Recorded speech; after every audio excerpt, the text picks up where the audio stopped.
예, 오늘 주시는 하나님 말씀 보도록 하겠습니다. 사무엘상 12장 20절에서 21절. 사무엘상 12장 20절에서 21절 말씀입니다. 구약성경 426페이지 사무엘상 12장 20절 21절 우리 두 절의 말씀. 우리 오늘 나눔 본문이었죠. 우리 한번 다 함께 읽겠습니다. 20절 21절 시작. 사무엘이 백성에게 이르되 두려워하지 말라. 너희가 과연 이 모든 악을 행하였으나 여호와를 따르는 데에서 돌아서지 말고 오직 너희의 마음을 다하여 여호와를 섬기라. 돌아서서 유익하게도 못하며 구원하지도 못하는 헛된 것을 따르지 말라. 그들은 헛되니라. 아멘. 할렐루야. 예, 우리 한번 앞뒤좌우 성도님들과 한번 인사하겠습니다. 당신의 얼굴을 보니 하나님을 뵙는 것 같습니다. 시작. 아멘. 우리 하나님께도 한번 고백합시다. 하나님께 우리 사랑합니다. 감사합니다. 시작. 예, 우리 어떻게 오늘 소그룹 모임 잘 하셨나요? 네, 오늘 우리가 같은 본문을 가지고 그러니까 매주 수요일 본문이 이제 소그룹 나눔 본문이 될 거예요. 그래서 수요일 본문을 가지고 먼저 리더십들이 수요 예배와 리더십 모임을 통해서 같이 나누고 또 주일날 그것을 가지고 우리 소그룹원들하고 같이 나누는데 오늘 이 말씀 중에 뭐 여러 가지들 이제 나누시고 느끼신 것들이 있는데 저는 그 중에서 이제 두려움을 극복하는 방법에 대해서 오늘 말씀을 조금 나누려고 합니다. 20절에 보니까 사무엘이 백성에게 이르되 두려워하지 말라. 이건 무슨 얘기냐면 이스라엘 백성들이 지금 뭐 하고 있다는 거예요? 두려워하고 있다는 거죠.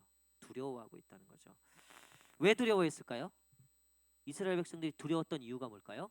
블레셋 군인들이 어마무지한 거예요. 우리가 오늘 아침에도 본문 살폈지만 이 블레셋이 당시에 철기 문화를 가지고 있었던 마병, 병거, 뭐 숫자도 어마어마했고 그러니까 두려울 수밖에 없겠죠.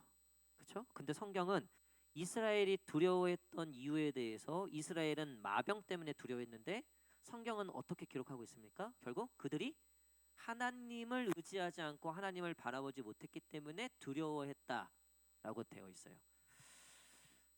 강아지를 키우는데 강아지가 두려우면 어떤 행동을 합니까? 꼬리도 내리고 뭐 하는데 짖죠. 보통은 뭐 꼭 그런 건 아닌 것 같아요. 근데 보통은 짖는 개가 뭐다? 겁먹은 거다. 보통 그렇게 얘기하잖아요. 두려우면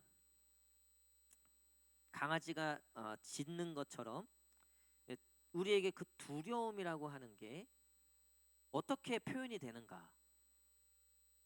우리의 삶에 이 두려움이 어떻게 표현이 되는가? 일단은 두려움이 오면 불안하죠. 그렇죠? 염려가 가득해지죠. 그리고 잘 믿지를 못하죠. 그러니까 뭐 하나 사실은 우리에게 이 두려움이라고 하는 건 우리에게 이렇게 긍정적인 요소가 되는 게 그렇게 많진 않아요. 물론 뭐 적당한 긴장감은 조금 도움은 될 수도 있겠죠. 근데 결국 이 두려움이라고 하는 요소는 결과적으로 우리에게 좋은 영향력들을 주지 않아요. 그러다 보니까 우리가 막 사람에게 짜증을 내거나 어떤 일에 대해서 짜증을 내거나 하물며 이 두려움이 있는 사람들은요 비가 와도 짜증이 나고요 날이 맑아도 그것 때문에 짜증이 나고요 그러니까 막 비명소리를 내는 거예요. 그래서 여러분 관계하다 보면 이 인간이 오늘 왜 이러지 할 때가 있죠. 그러면 예민하고 뭐 그런 거 있지만 결과적으로 그게 어떤 본인이 지금 통제가 안 되는 본인이 지금 뭔가 컨트롤이 안 되는 어떤 그런 두려움 속에 있다는 증거예요. 관계하다 보면 그런 사람들과 지내기 참 어렵죠. 자기 정서와 마음을 통제할 줄 아는 사람하고 같이 지내는 게 참 좋죠. 그렇잖아요.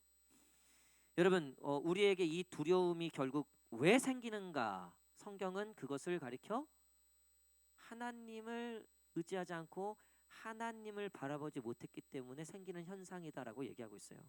그러니까 세상을 보면 두려움 천지일 수밖에 없을 것 같아요. 내 통제 가운데 없어요. 내가 할 수 있는 것들이 굉장히 적어요. 나는 이것만 있으면 할 줄 알았는데 안 되더라는 거예요. 결혼만 하면 해결될 줄 알았더니 이건 더 큰 놈이 와갖고 지금 나를 막 짓누르고 있단 말이에요. 여기만 들어가면 되겠지, 저기만 가면 되겠지. 여러분, 근데 해결이 안 되더라는 거죠. 사실 이 이스라엘 백성들이 블레셋의 마병과 병거와 그것들을 보고 두려워하는 건 자연스러운 현상일 수 있습니다. 그럼에도 불구하고 이스라엘 백성들이 두려워했던 이유는 하나님을 보지 못했기 때문이에요. 여러분, 육적인 것들을 보느라 영적인 것들을 못 볼 때가 너무나 많아요. 자, 이거를 좀 더 쉽게 말씀드릴게요. 오늘 내가 잘 됐다고 해서 영이 잘 되는 거는 아니에요. 우리는 자꾸 착각해요. 내가 잘 되면 분명히 영이 잘 돼서라고 생각해요. 절대 아닙니다, 여러분. 오히려 성공하고 잘 돼서 하나님 떠난 사람들이 훨씬 더 많아요.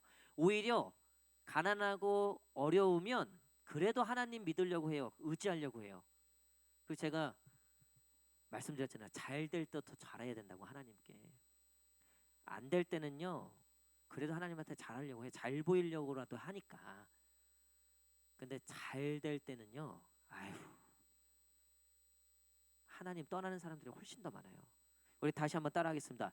육적인 것에 가려서 영적인 것을 보지 못하면 안 된다. 시작.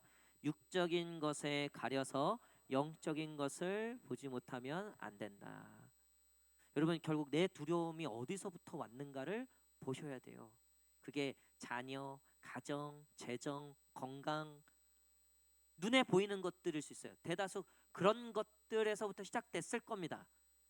근데 거기에 너무 가려서 하나님을 못 보면 안 된다는 거예요. 이스라엘 백성들은 하나님을 보지 못하고 있어요. 하나님을 바라보지 못하고 있어요. 그래서 두려웠던 거예요. 떨었던 거예요. 저희 지아가 아직은 애기잖아요. 6살. 나름 지도 컸다고 지가 이렇게 막 이제는 주도적으로 하려고 하는 게 있어요. 그쵸? 근데 아빠가 있는 거랑 없는 거랑 얘 행동 반경이 달라져요. 그러니까 아빠가 없을 때는 예를 들면 한 여기서 요만한 데서 뛰어요, 지가.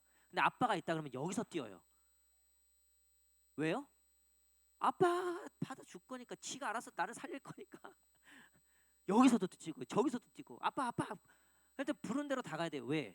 얘는 첫째랑 달라요. 수아는 지가 조심해요. 근데 얘는 지가 안 조심해. 누구 닮아서 그런지 모르겠어요. 어느 날은 이제 그 키즈 카페 갔는데 왜 이렇게 돌멩이 짚고 올라가는 그 클라이밍가 그거 있잖아요. 수아는 그거 올라가다가 지가 무서우면 안 올라가요. 야, 아빠가 도와줄게 해도 안 올라가. 아빠를 못 믿어. 근데 지아는요, 지가 벌써 저기 올라가 있어. 그 제가 나중에 사진 한번 보여드리겠. 뒤집어지는 줄 알았어. 저기까지 올라가 있어. 야, 저기서 떨어지면 진짜 큰일 날 것 같은 거예요. 거길 왜 올라가요? 누가 있으니까? 그러니까 높인 게 중요한 게 아니에요. 아빠는 지가 수단 방법 가리지 않고 나를 살릴 거란 걸 알기 때문에 후다닥 올라가, 후다닥. 근데 아빠가 없잖아요. 그러질 못하죠. 여러분, 우리가 그러니까 결국 우리가 하나님을 보느냐, 하나님을 의식하고 하나님이 나와 함께 하심을 믿느냐 안 믿느냐에 따라서 행동 이 반경이 달라져요. 그냥 하나님 없으면요, 돈 10만 원에도 막 영혼을 팔아요. 거짓말을 일삼고 뭐 인간성이고 뭐가 없어요. 근데 하나님이 나를 지켜주시 나와 함께 하신다? 그거 그렇게 크게 중요한 게 아니라는 걸 깨달아요. 그게 그렇게 크게 나를, 내 인생을 좌지우지할 수 있는 게 아니라는 걸 알게 되는 거죠. 그리고 하나님에 대해서 표현하는 이 믿음의 반경도 달라요. 하나님이 느껴지지 않으면 그 어떠한 것도 믿음의 걸음을 뛸 수가 없죠. 어떻게 내가 나눌 수 있고 베풀 수 있고 드릴 수 있고 어떻게 그렇게 할 수 있어요? 근데 하나님이 나를 책임질 수 있다, 하나님이 나를 책임지실 거라는 믿음이 있으면요, 그렇게 할 수 있다고요. 베드로가 예수님이 무리를 걷는 거 보고 뭐라고 해요? 나도 걷게 해주세요. 여러분 걸었어요, 못 걸었어요? 정확하게 얘기하면 걷다 떨어졌죠. 걷다 빠졌죠. 근데 성경 어디에도요, 물 걸은 사람은 딱 한 명밖에 없어요. 누구예요? 베드로밖에 없어요. 베드로 보고 믿음 없다고 얘기하면 안 돼요. 베드로는 믿음이 어마무지한 사람이었어요. 누가 무리를 걷는 예수님 보고 지도 걷겠다고 해요. 다들 귀신이다 하고 막 놀랬는데. 그래서 처음에 제자들도 다 귀신이다 생각했잖아요. 무리를 걷고 오니까. 근데 그걸 보고 거기 똑같이 제자들이 있었는데 하여튼 베드로 설치기도 잘 설치고 나대기도 잘 나대잖아요. 근데 이 베드로가요, 괜히 수제자가 되고 괜히 그 초대교회의 지도자가 된 게 아니에요. 예수님이 하시니까 그냥 예수님만 보고 무리로 뛰어든 거예요. 아무도 그렇게 못했어요. 여러분 우리가 하나님에 미쳐 있잖아요. 지도 무리를 걷겠다고 뛴다니까. 아니, 목사님 하나님이 하십니다. 목사님 하나님이 하세요. 됩니다. 할 수 있습니다. 저한테 막 오히려 막 내가 더 걱정이 돼. 막 저보다 큰일 나는. 근데 일평생 교회를 다니는데 미쳤어. 무리를 걸어. 무슨 무리를 걸어. 야, 상식적으로 생각해. 상식적으로. 그래서 기적, 이적, 믿음의 열매들을 경험을 못하는 거예요. 여러분 어떻게 두려움을 극복하는가? 문제를 보지 마시고 그 문제를 주관하시는 하나님을 보셔야 됩니다. 우리 수능 얼마 전에 봤잖아요. 수능 만점자가 나올 때가 있죠. 그쵸? 근데 대다수는 한 문제라도 틀린단 말이에요. 그쵸? 여러분 수능을 봤는데 예를 들면 한 10,000명이 만점을 받았어. 한 10,000명이. 여러분 이게 수능입니까? 뭡니까 이게? 이건 더 이상 수능이 아니에요. 그쵸? 수능이 권위가 있으려면 만점자가 한 1년에 한 명씩 나와야 돼요. 그래야지 죽어라 공부하고 아 이거 정말 만만치 않구나. 그쵸? 자, 수능을 내는 사람들은 어떤 사람들이에요 그러면? 보통 사람들이 아니에요. 틀리게 내야 되니까. 이게 권위가 있게 내야 되니까 그 사람들은 푸는 학생들보다 한 수 위, 두 수 위여야 된단 말이에요. 그쵸? 여러분 문제를 내신 분을 봐야지 문제를 보면 안 된다는 거예요. 그 문제를 내신 분은요. 아이 수능 낸 사람들은 눈 감고도 풀죠. 그거 자기네들이 냈는데 어려울 게 뭐가 있어요. 그러니까 우리한테 낸 문제는 어려워요. 틀리라고 낸 문제들이 대다수예요. 그래야지 정말 이 수능이라고 하는 권위가 생기니까 이 믿음이라는 권위가 아니 안 믿어도 해결될 일이면은 왜 믿어요? 그렇잖아요. 안 믿어도 해결될 일을 왜 믿어요? 아니 차라리 우리 똑같이 세상 사람처럼 마실 거 다 마시고 놀 거 다 놀고 하지. 왜 이 시간에 여기 앉아고 우리가 여기 왜 앉아 있어요? 우리가 맞닥뜨리는 문제는 어려운 문제들이에요. 근데 그 문제만 바라보는 게 아니라 우리는 그 문제를 내신 하나님을 믿는 사람들이라고요. 그 하나님하고 친한 사람들이라고요.